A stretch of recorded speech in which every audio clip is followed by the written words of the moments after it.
So the issue in this problem is that the sketch isn't fully constrained. And I can tell that in several ways. One way is because there's no thumbtack on the sketch over here in the browser. Also by the color of the sketch. And if I edit the sketch, down here it tells me 2 dimensions are needed. And if I turn on the show all degrees of freedom, I can see that everything can move around. And so the very most basic, the absolutely positively most basic, the basic step in any parametric program, the very basic step, the step that everybody should be taught on the first day of class, the first day of training. The step that should be known is when something doesn't fully constrain, grab hold of an endpoint and drag it and see what happens.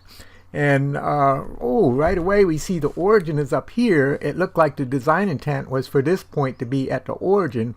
Somehow the origin projected point is now gone. That must have been deleted. So I'll project geometry, select the origin, and then I'll do a coincident constraint between this point and the origin.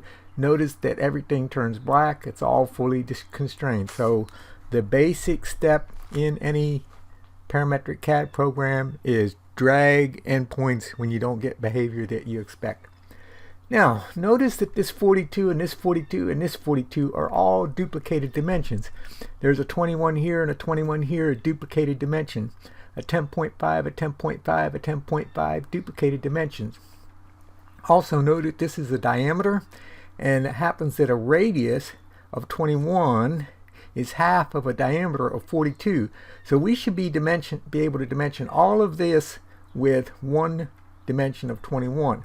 So I'm going to delete this dimension, and I'll delete this dimension, and I'll delete this dimension, and I'll delete this dimension. I'll do equal, and I'm going to make this arc equal to this arc. I'll make this arc equal to this arc. I'll make this arc equal to this arc. And I'll make this arc equal to this arc. Notice now, so we've got all of that dimension with one dimension of 21. So if we change that, it's going to change it everywhere. I also see that there's a 10.5, a 10.5, a 10.5. I'm going to delete that. I'm going to delete this. And I'm going to delete this. And there's a line here. I'm not sure what the purpose of that construction line is. It looks like maybe it's supposed to be vertical, but I'm going to delete that. And then there's another construction line here. So there's 2 construction lines there. I'm going to delete that one as well. I'm going to put a construction line back in here though, and I'll put it from the center here, from the origin down to the center of this arc. I'll then do symmetry. I want this arc and this arc to be symmetrical about this line. It tells me I don't need that, so I will start looking for other possible solutions. And so let me just undo that line. I'll draw a circle from the midpoint, and notice this point is black. It's fully constrained, so I'll put it up to that point, and then I'll do a coincident this point to the circle. I'll do a coincident with this point to the circle. And actually this point, this point, if I try dragging it, so again, that trick of dragging points, I notice that it doesn't stay vertical.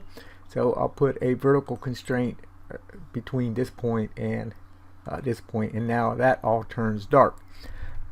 I'll change this to construction, and so now I have this dimension with one angle dimension, the one radius dimension. Now I question this dimension whether that was intended or not. You know, I mean, if I look at the diameter of that circle, it's an oddball dimension, or look at the radius, the align distance from here to here. You know, I would question whether this 31.5 is correct, or the intended dimension or not. It may or may not be the correct dimension.